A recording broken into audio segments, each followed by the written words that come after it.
Welcome once again, ladies and gentlemen, boys and girls, to the realm of bizarre news. I'm your host, Dr. Franklin Ruehl, and today a very special edition, the world of bizarre medicine. Yes, I said bizarre medicine.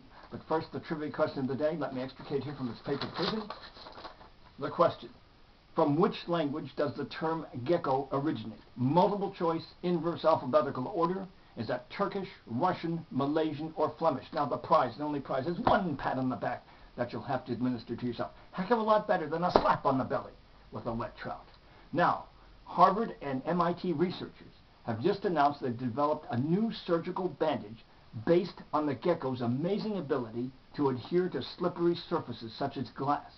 Turns out that geckos have millions of tiny rough surfaces on their paws called nanoscale pillars. This technology allows the new surgical bandage to be used for internal and external wounds, even so-called wet wounds. They're also biodegradable, so they'll dissolve. This will mean the end of sutures and the painful extraction they require. Yes, an amazing breakthrough caused by the gecko. Yes, thank you. Now for that trivia question. Again, what is the language from which the term gecko originates?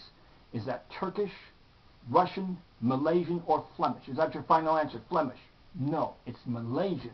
It's based on the sound that the gecko makes. It's the only lizard that makes a sound other than hissing. How about that? Now here's a bottle of used medication.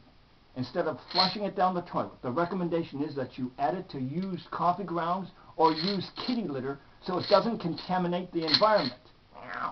By the way, there's a new study just released that those who own cats have a 30% reduction in the chances of having a heart attack. Yes. Now let's look in the little black bag. See what's in here. Find out. It's a human hand. Do you see that? Anytime I see a human hand, I want to crack knuckles. Ooh, ow, ooh. Some people believe that cracking knuckles causes arthritis of the hand.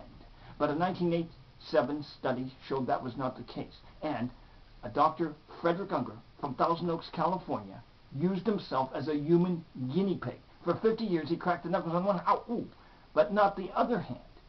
After the time was up, he found no difference between the two hands. There is no arthritis caused by cracking the knuckles, so it's harmless to do. It may bother the people, but it's harmless for you.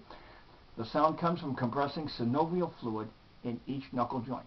Ow, ooh, I'm sorry. I had to show them, though. I'll make it up to you. I'm very sorry about it. Now, let's open the vault of strange medical deaths and see what we have here. She should have checked out the staff. This pertains to a woman who went in for plastic surgery in Charlotte, North Carolina 5 years ago. She died on the operating table. They thought it was just an accident. Now, that 5 years later, the nurse has been arrested for murder. It turned out that the two women had been classmates in high school 30 years before, and the patient had stolen the nurse's boyfriend. The nurse never forgot, finally had her opportunity for vengeance.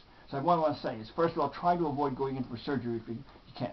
If you must go in, check out the staff, the interns, nurses, and doctors, just in case there's an old enemy lurking in the background. We can't afford to lose even one of you, our loyal viewers. Thank you. Now, until next time, may the power of the cosmos be with you. Yes, yes, yes.